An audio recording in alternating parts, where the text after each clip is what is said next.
Hello everyone. In previous classes, we are done with the types of the international bond market, that is the domestic bonds, foreign bonds and euro bonds. In today's class, we will go for the comparison between money market and debt market. First of all, we should remember that the international debt market is classified into the international credit market and international bond market. So that's why we are not going for the comparisons between the international credit market and international bond market, since we have understood it clearly. So now we are going to consider the credit market and bond market all together as a debt market, and we are going to compare this particular debt market with the money market. Okay, so let's see the comparison. On the money market, equity is traded instead of the debt. Okay, so in debt markets, the debt instruments are traded. So in the money market, equity is traded instead of the debt. So in the money market, debt securities are not traded.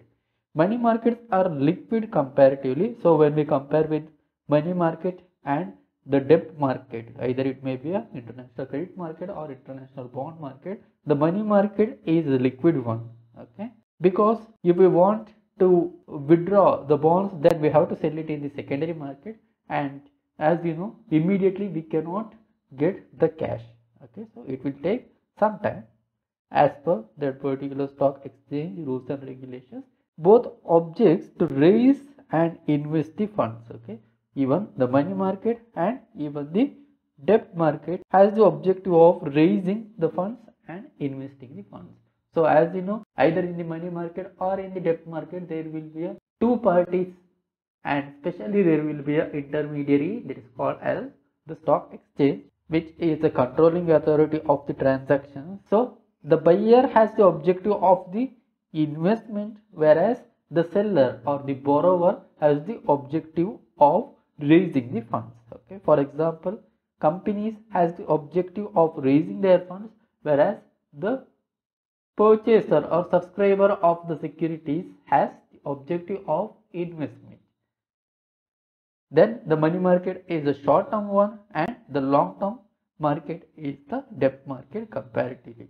Okay, so the instruments which is traded in the money market are the shorter one. Okay, the maturity period will be short term, and in the debt market, especially bonds and area of the debt instruments, the maturity period will be longer.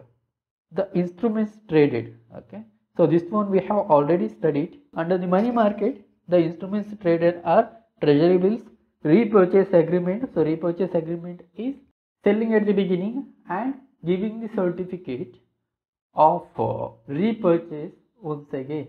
Okay, so this agreement can be sold in the money market too. And commercial papers, negotiable certificate of deposits, and the banker's acceptance. So these all are the money market instruments which is traded under the money market, whereas under the bond market, straight fixed rate. So here the coupon rate is a fixed. Okay, as you know, for bonds the coupon rate is fixed, and as per that proportions you will get the return. Okay, and convertible bonds, few type of the bonds are convertible to the shares, so that type of the bonds are sold in the bond market. Straight fixed rate with equity warrants, where in the warrants the fixed number of the shares are mentioned, and sometimes they will mention the price too. So that much of the shares can be brought from the holder of this type of the bonds. And zero coupon bonds, where the bond will not provide any of the return, but while issuing it is issued at far discount. And dual currency bonds is the bond which is issued in one currency and the interest rate which is paid in another currency. So that is comes under the bond market. So these all types we have already understood. So let's see the comparison in terms of the amount, and this data is of 2002. If we observe the credit market in the year of 2002 till 2002, the total amount which is transacted in the credit market is 9446 billion US dollars, whereas in the bond market it is 31,000 billion US dollars, whereas in the money market or the stock market it is 3,500 billion US dollars. Okay, so by observing this we can understand that the bond market is the biggest market and the credit market is the second and alternative market for the people, and the money market is the least preferred one. Okay, so as you know, while we speaking about the debt equity ratio, the financial management says the debt should be more than the equity. Okay, so that we can increase our EPS, earning per share. Is it? So debt equity ratio standard is 2:1, but no companies are following this particular standard. Okay, their analysis may be different, their viewpoint may be different. Few companies having less debt maybe, and few companies are having a less equity shares or owners funds. Okay, so these all are left to the strategies of the particular companies. There is no compulsion that the company should follow the standard debt equity ratio of 2:1. Means if the equity is 100, then the debt should be 200.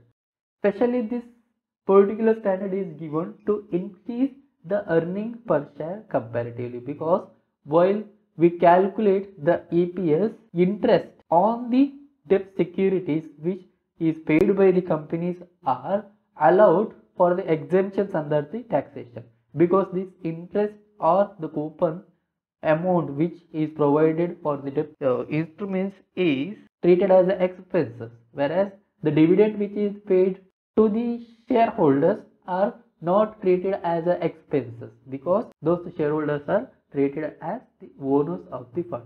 So as you know, in the taxation, dividend from Indian company is exempted. Why? So only after deducting taxation the dividends are distributed, and as you know, the double taxation is not allowed in India. Correct? So that's it for today's class. If there is any doubts, mention in the Google Classroom comment section.